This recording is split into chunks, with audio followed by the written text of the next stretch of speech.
Hey there folks, welcome back to another video. This is Don at Affordable Desert Living. So today's video folks is going to be a little short. I'm going to be showing you how I am attempting to grow my absolute favorite off-grid tree. It's called Paulownia. Once they get established, they grow like crazy. For example, in 3 years' time, you can have a 15-foot tall shade tree. I am not kidding. So I went online and ordered 2 types of Paulownia seeds. Paulownia nordica, which deals with growing in really cold areas, because we get freezing here, because I'm at 4,300 feet elevation. And I think I called this nordica, but actually that's one name. Nordmax is what this company calls the seeds, and they're famous for growing in really cold climates overall, like Romania and other places in Europe. And the other seed is Paulownia Pautong, and it's also very hardy, and I thought I'd give that a go too. So the company's really generous. They give you a lot of seeds for your money, and even though it says 200 seeds, I'm sure there are a lot more than 200 in there. So I'm going to use 2 methods to propagate my Paulownia seeds. Number 1, I'll just put them in water and put them on a windowsill. Number 2, I'll put them on the surface of the dirt. You don't bury them at all. And then water them well from there and see how that goes. Okay, I gathered up some native soil, and I actually got it from underneath one of my mesquites for a reason. Years and years and years of mesquite leaves, seed pods, things like that, just composting underneath the tree, should lead to some pretty good soil. I've sorted out all the big pieces. Now I'm going to add it to my seed starter tray.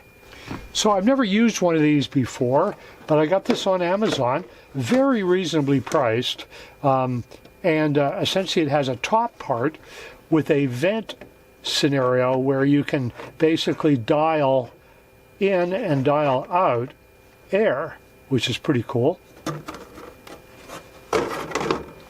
And then the tray itself to put the seedlings in, or seeds. And the bottom tray, which you can put water in, so that the seeds or seedlings are watered from the bottom up, which my understanding works pretty well. So you can see that I picked out most of the big chunks of dirt. And I think the soil is ready to use. And I'm not sure how far to fill it, so, but I think you don't have to be super exact. So I'll put that much in. Paulownia seedlings grow best if they're kept really moist, so this should help. So next I'll put in this part here. And I got this tablespoon that I never use, it's just too big. And typically people use a starter mix with a lot of peat moss in, but I'm going to use this native soil and just see how it does.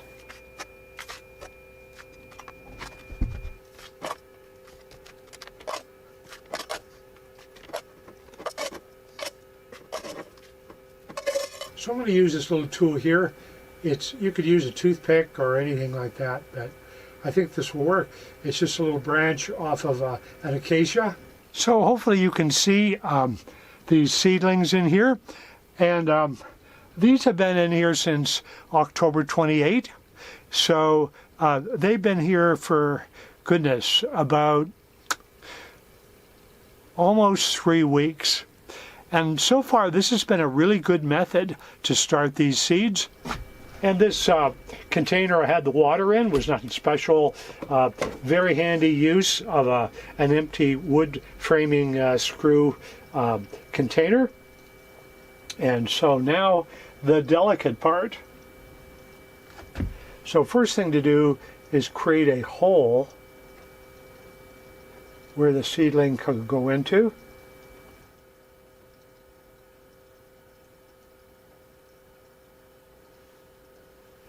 kind of like going fishing, you know. Here's one. Great, got him, look at that. So that'll give you an idea of how that's done. I've got 1, 2, 3, 4, 5, 6, 7, 8 planted already. Okay, they're super tiny, but hopefully off to a good start.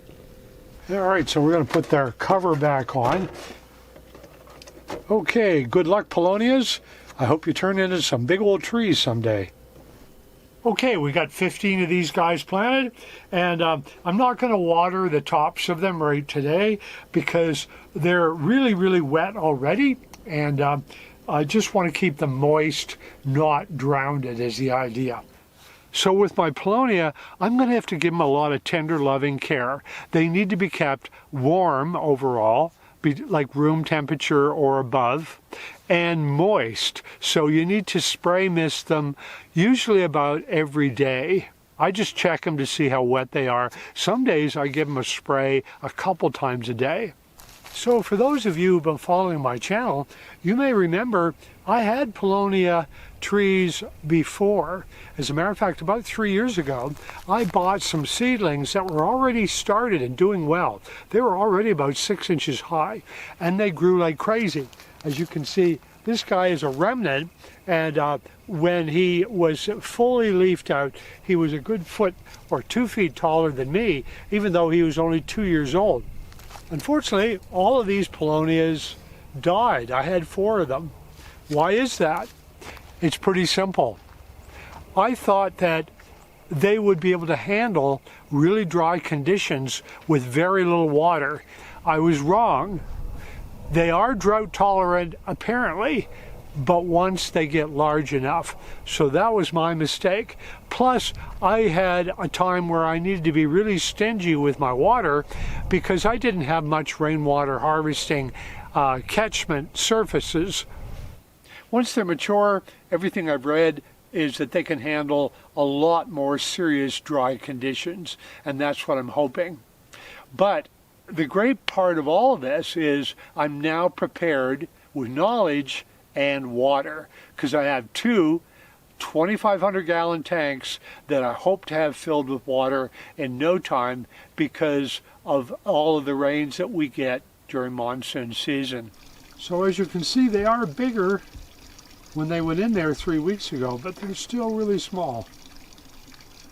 So a grow lamp I think would help a lot, but I haven't done that yet. So before they were transplanted, remember, these were all grown in water containers. But again, you got to be patient. So these little guys were propagated in soil. Again, you just put the seeds on the top of the soil and kind of smush the seeds in, and then don't bury them, and then they come up from there. And they're about 2 weeks older than those ones I started in water. And here's some more that are doing pretty well.